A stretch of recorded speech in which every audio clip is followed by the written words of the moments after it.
नमस्कार दोस्तों, आज हम बिहार जाति आधारित जनगणना 2022 का प्रपत्र 2 भरने के लिए बताने जा रहे हैं। बहुत सारे हमारे कर्मी हैं जिनको प्रपत्र 2 भरने में बहुत सारी समस्याएं आ रही है।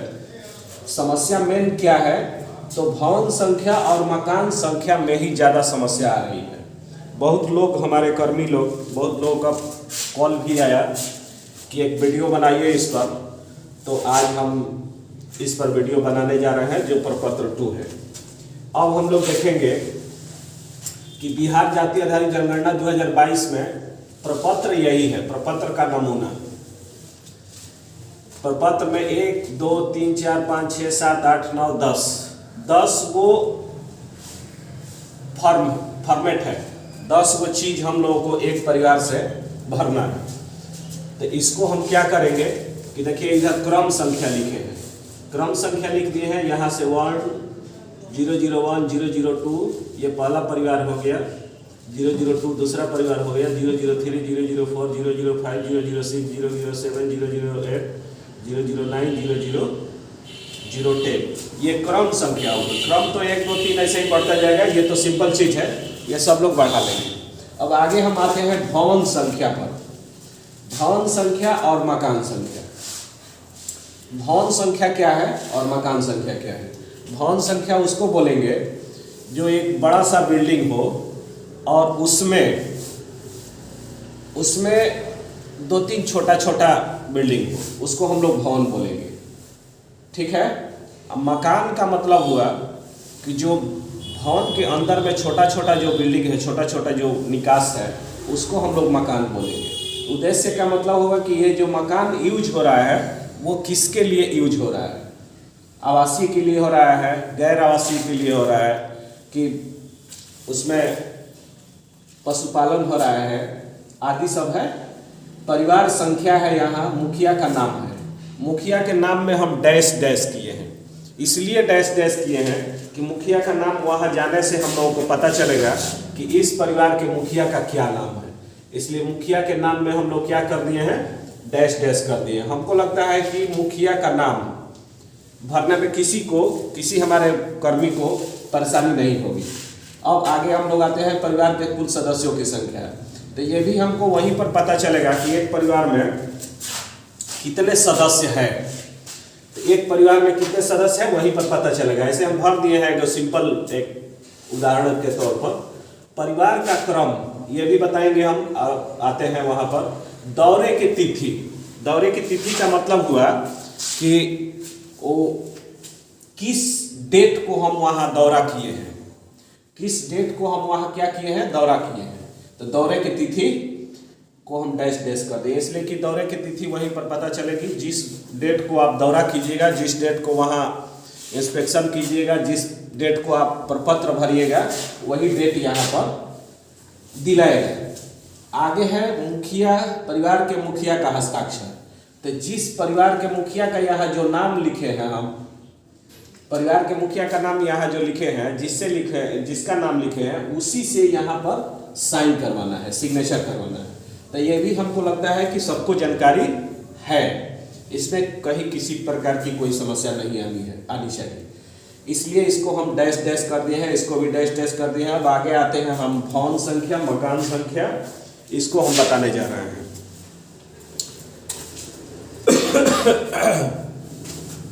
अब हम आते हैं यहाँ भवन संख्या 1।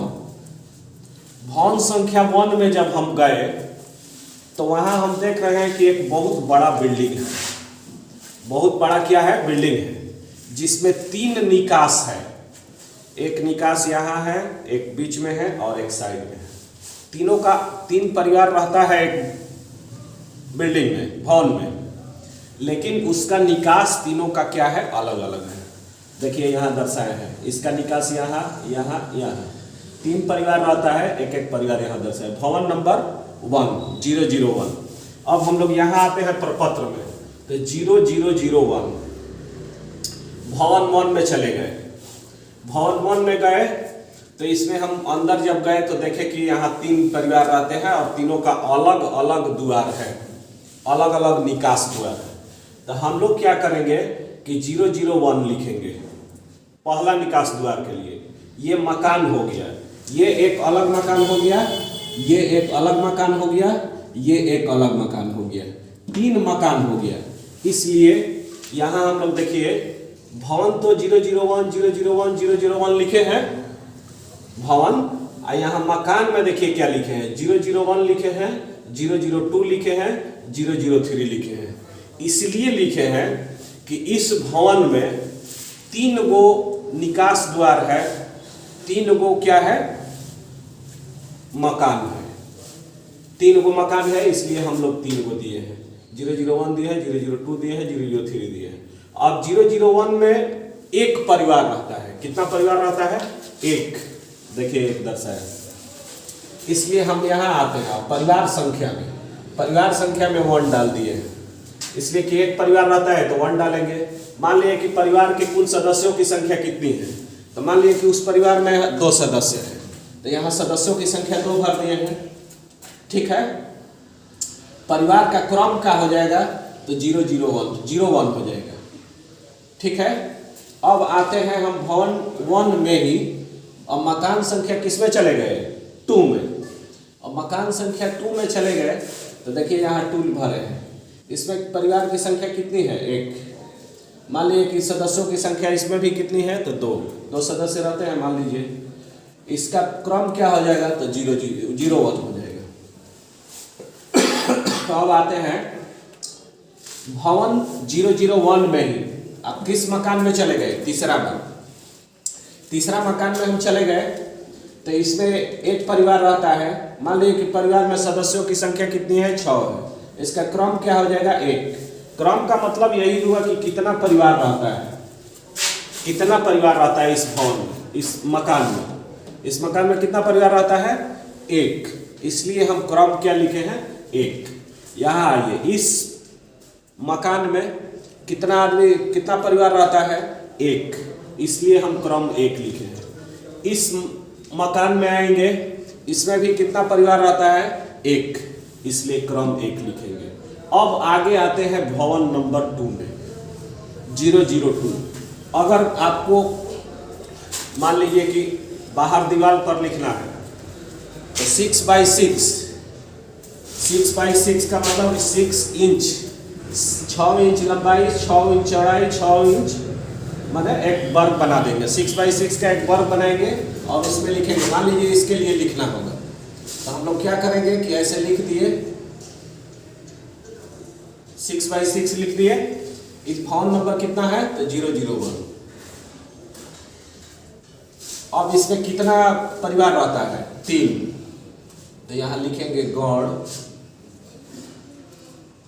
001 से 003। गढ़ का मतलब कि गणना, हम लोग गणना किसकी कर रहे हैं? मकान की गणना कर रहे हैं, इसलिए हम यहाँ लिखेंगे गण लिख के 001-003। ठीक है, यहाँ मैंने 1 से लेकर के 3 तक इसमें क्या है? मकान है, इसलिए हम लोग इसको ऐसे लिखेंगे। अब अगला हम आते हैं किस पर? तो भवन नंबर 2 पर। देखिए भवन संख्या 002। अब यहाँ आते हैं तो कितना परिवार रहते हैं? इसमें कितना मकान है? पहले हम जाएंगे मकान पर। भवन नंबर किस में आ गए? 2 में। यहाँ आइए 002 भर दिए। अब इसमें जाते हैं हम मकान में, तो मकान आएंगे, जब अंदर घुसेंगे तो देखेंगे कि यहाँ 004 हो गया। यहाँ 1 2 3 तक हुआ है मकान का संख्या आगे बढ़ेगा, यहाँ 004 हो गया। अब इसमें कितना परिवार रहता है? तो 3। कितना परिवार रहता है? 3। अब हम लोग यहाँ आते हैं 002। अब ये क्या है? 004 क्या है? तो ये मकान संख्या है। यहाँ देखिए मकान संख्या दी है 004।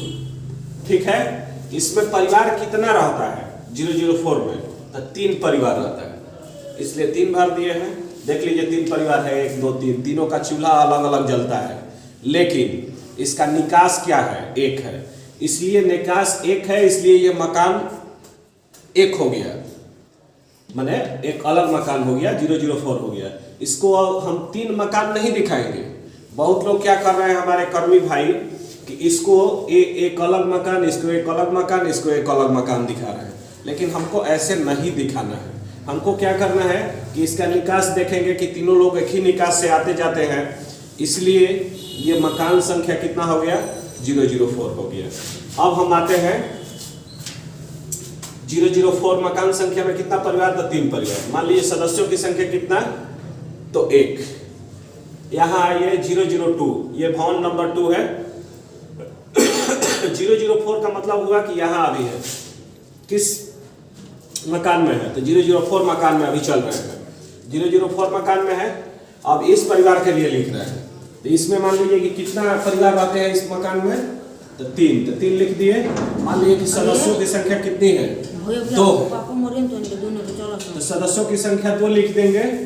फिर अब आगे आते हैं, किसमें आते हैं, तो मकान संख्या 5 में। मकान संख्या 5 में आएंगे तो यहाँ हम लोग देखेंगे कि इसमें 2 परिवार रहता है, 2 परिवार रहता है, इसलिए 005 लिखे। इसमें कितना परिवार आता है, तो 2। फिर अब आते हैं मकान संख्या अभी किसमें चल रहे हैं, 5 ही में चल रहे हैं, इसमें कितना परिवार आता है, तो 2। सदस्यों की संख्या यहाँ मान लीजिए 3 है, यहाँ 5 है, तो 5 देंगे, ठीक है। अब यहाँ हम लोग लिखे हैं क्रम में, देखिए 1 2 3, तो इसको समझिए। हम लोग जाते हैं मकान संख्या किसमें, 4 में, तो 4 में कितना परिवार आता है, 3, तो इसका क्रम 1 हो गया, इसका 2 हो गया, इसका 3 हो गया। देखिए यहाँ लिखे हैं मकान संख्या 4 में क्रम संख्या 1, मकान संख्या 4 में क्रम संख्या 2, मकान संख्या 4 में क्रम संख्या 3। अब हम जाते हैं मकान संख्या 5 में, तो मकान संख्या 5 में कितना परिवार आता है, तो 2। इसके लिए देखिए क्रम 1 और क्रम 2 लिखे हैं। अब हम लोग चले जाते हैं भवन नंबर 3 में।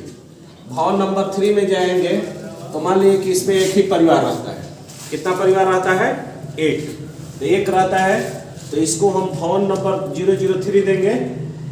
और यहाँ देखिए मकान कितना दिए हैं, 005 तक दे दिए हैं, तो इसका मकान संख्या होगा 006। यहाँ देखिए लिखे हैं, किसमें चले गए, भवन नंबर 3 में 006 हो गया मकान संख्या। इसमें कितना परिवार आता है, तो 1। सदस्यों की संख्या कितनी, तो 5। इसमें कितना परिवार का क्रम क्या होगा, तो परिवार का क्रम का मतलब हुआ कि इसमें कितना परिवार रहता है, 1 रहता है, इसलिए 1 क्रम हो जाएगा। आगे आते हैं हम लोग भवन नंबर 4 में, 004।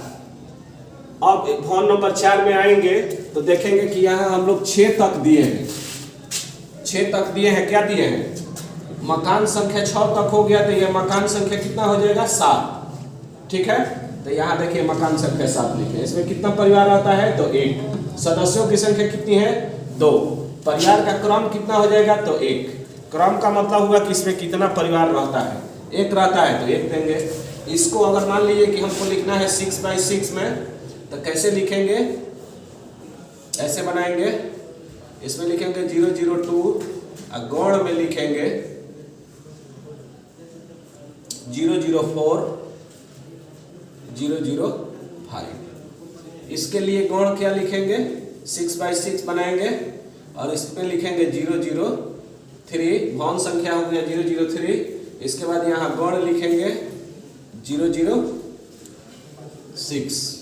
इसके लिए 6/6 में कैसे लिखेंगे, यहाँ 6/6 बनाएंगे। भवन संख्या हो गया 004 और गौड़ में लिखेंगे कितना, 007। यही है। थैंक यू, बहुत बहुत धन्यवाद।